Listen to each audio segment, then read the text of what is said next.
각각 변하는 총선의 주요 이슈와 현장 분위기를 전해드리는 선거 상황실입니다. 오늘의 키워드 먼저 보시겠습니다. 종북 대 친일. 여야는 선거 때마다 서로의 외교 안보관을 검증하겠다고 날을 세웁니다. 이번 총선도 예외는 아닌데요. 먼저 국민의힘이 이번 총선에서 한 목소리로 외치는 구호, 종북 세력 척결입니다. 종북 통진당 후예들만 극단주의라고 생각하실지 모르지만 조국당이야말로 역시 마찬가지의 극단. 어떤 미래가 있겠습니까? 무엇보다 민주당이 진보당과 선거연합을 구축한 점을 집중 겨냥한 모습인데요.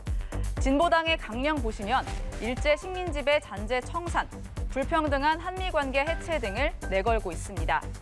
2014년 위헌정당 판정을 받고 해산된 통합진보당이 한미동맹 해체 등을 강령으로 채택했었던 점에서 진보당은 통진당의 후신이란 평가도 있습니다. 민주당 주도의 야권 비례정당 더불어민주연합에 참여한 진보당은 3명이 모두 당선권에 배치됐고 지역구에서도 야권 단일 후보로 나선 곳이 있습니다. 지난주에는 서해 수호의 날 기념식이 있었죠. 천안함 피격과 관련해 음모론과 막말 논란을 빚었던 민주당 일부 후보들을 겨냥한 듯 윤석열 대통령과 한동훈 위원장이 한 목소리로 비판하기도 했습니다. 영웅들을 이렇게 모욕하고 계속 한국과 세력들이냐 진짜 이게 발붙이지 못하게 해야 돼. 여기에 민주당은 한일전으로 맞불을 놓았습니다. 민주당은 한일전 총선이라는 구호를 외쳤었던 4년 전 총선에서 180석을 차지하는 완승을 거뒀는데요. 지난 대선에서도 친일 프레임은 어김없이 등장했습니다. 그리고 이번에 신한일전이라고 이름을 붙여서 다시 꺼낸 건데요.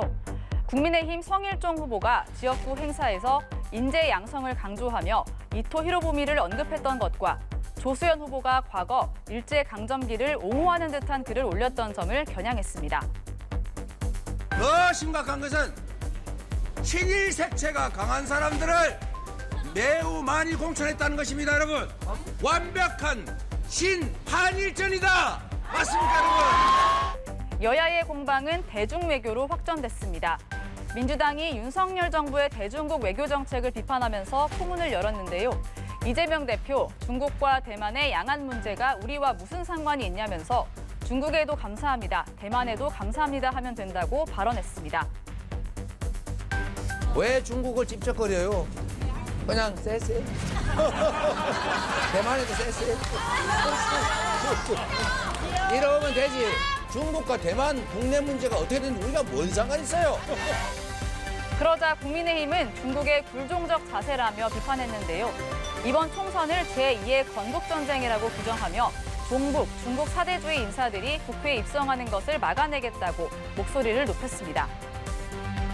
오히려 지난 문재인 정부와 이재명 대표가 너무 불종적인 중국 편향적인 정책을 펴왔어요.